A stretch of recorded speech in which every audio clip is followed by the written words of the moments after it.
This is Tom James from VIP Stable here at Southern Oaks Training Center.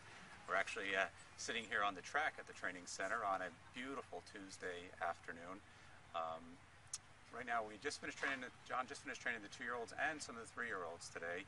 In a previous segment, we talked about the 2-year-olds. John, let's talk about the 3-year-olds and one of our 4-year-olds. Why don't we start up with not Amped Up, Valley of Sin. Wow, we're in our 3-year-old year goal, just like that.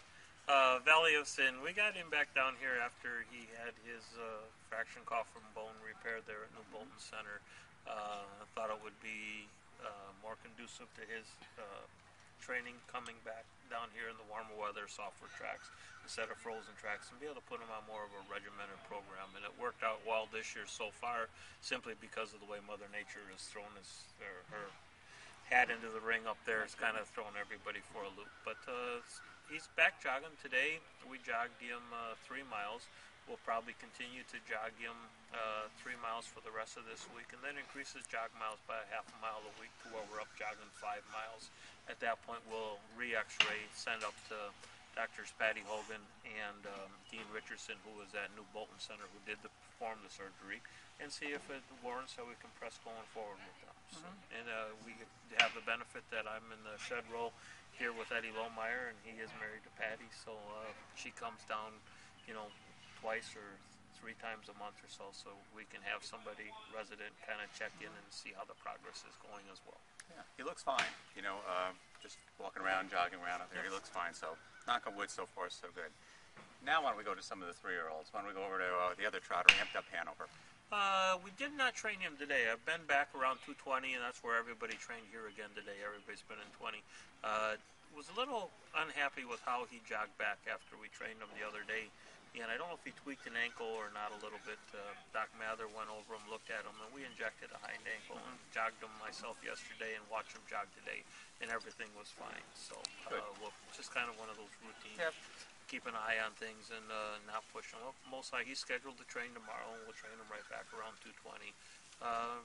Trying to play a aggressive conservative conservative aggressive. We need to pay him in, but I kind of learned my lesson a little bit last year with Punxsutawney and trying to, tailor a schedule for this horse where we're not paying a ton of money to race in all the big races to maybe finish 3rd, 4th, 5th. Just get chasing things around. I want to give the money back that we made last year, and I don't want to spend a whole bunch of money to make a little bit of money. I think if we manage him, do our stakes, try and keep as close to home as possible, we should all be rewarded and have a good year. Take an occasional shot with him, but just try to make some solid money with him instead of giving all that stakes money away. A couple horses, Kingsborn was out there today. I like the way he looked out there today. He filled up and matured real well. The really benefit we have with him is that he gets to come back as a maiden. Yes. And that I can't stress how important or how much easier it is for me to bring a maiden back than it is aged horse or a horse that's won 4 or 5. I misspoke there, but just for where he has to go and get his confidence up and can make that early, easier money. But he's a nice colt. I mean, he showed a little bit of talent last year, with some maturity and everything underneath of him. Spoke the same thing. He was injured last year, and spoke to Patty Hogan regarding that, and she said that'll be his strongest leg. So everything looks to be in good, fine order there. Okay, he went out there today with I think it was Rock and Roll Reality. Yep, big. He didn't get any more ambitious. He's a gorgeous horse. He's a big, strong colt, great gated. Everything goes. Somebody just needs to kick him in the ass a few times and light a fire under his tail. But, the ability's there, no doubt. The doubt. ability's there. And if you watch him in his races last year, as he raced on, he did get a little bit sharper. Kind of got into the swing of things a little more. And, he still comes back as a non-winner as a 2, I believe it is. So, that'll make his job a little bit easier as well. But, he's got the pedigree.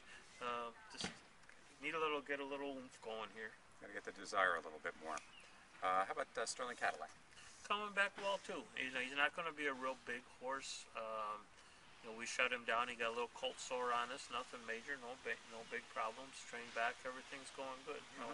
Hopefully we can make some noise in New York with him a little bit this year. If they take he's watching out of the sire stakes and try and campaign him against the open stakes horses, that'll free up the top end a little on the New York sire stakes. So if he turns out to the kind of colt we were hopeful for last year, we got a shot for New York there with him. Okay. But he seems fine. When the fillies have filled out a little bit, the Sun Beach Nikita Bella. Filled out or fat? I guess it's we don't have to worry about insulting her. What are you doing? What's that? She's waiting for us. 5 minutes. Hurry it up. She's training back a lot more aggressive. You're not very professional at this, are you? She's a lot more. I don't know what she's doing. A lot more aggressive this year, coming back fine. I mean, the big thing with her is just attitude. Last year, she had a never say die attitude, and if she has that same attitude this year, she's going to win some races. Yep. Yeah, she looked okay out there today. I really like what I saw. Our PA Sire Stakes champion, all-star partner. He's the big question mark. I'm not a question mark as far as what type of horse he is. He did everything he was supposed to the time that we had off. He filled out his ass end, filled up the jog cart. He's a bigger, stronger, healthier version of himself.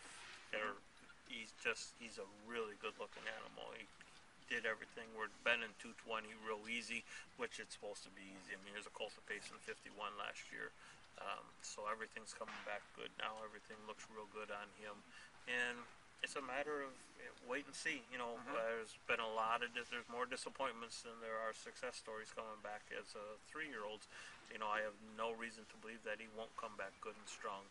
But, there's always cautious optimism in my no doubt about it. You never know what 2 going 3, but if he comes back as a good PA horse or he comes back as an open type of horse, again, we'll spot him in give him a couple of opportunities, and if at the very least we have a really good Sire Stakes horse, that's not bad either. No. Keep our fingers crossed that he moves if I had forward. my choice between him and a couple other ones, I'd take my choice on him. I'm glad that he's in the barn. I don't want to seem like I'm down on him or give anybody that impression. It's just sometimes the expectation levels the bar is a little higher with him right now, though. So keep our fingers crossed. Relino Hanover. He's coming back real well. Really like how he's progressing for us here. Got a real good attitude. Same thing. Here's a colt that got injured, similar to King's Barnes. Unfortunately, we were never able to race him. We just have to kind of go off of what talent he showed me training, and he showed me quite a bit last year.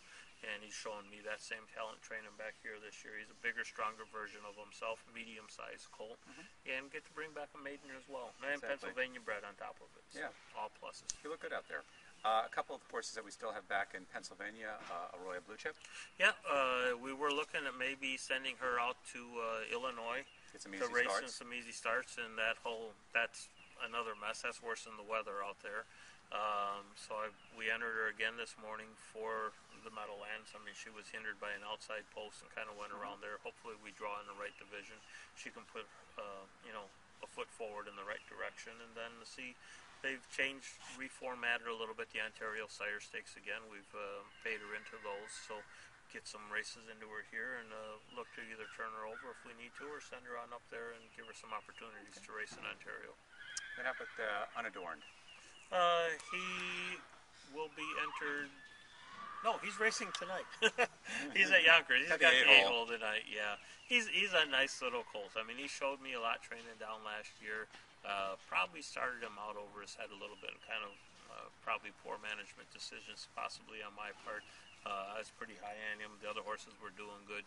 And maybe we pushed him a little bit harder than what we should have at one point. But he looks good, feels good. I trained him when I was there a couple weeks ago for the Meadowlands sale. Now we just need a little bit of luck to go our way with him, and I think everybody should be fine there. Sounds good. Well, thanks, John. I think that covers our 3-year-olds and one of our 4-year-olds.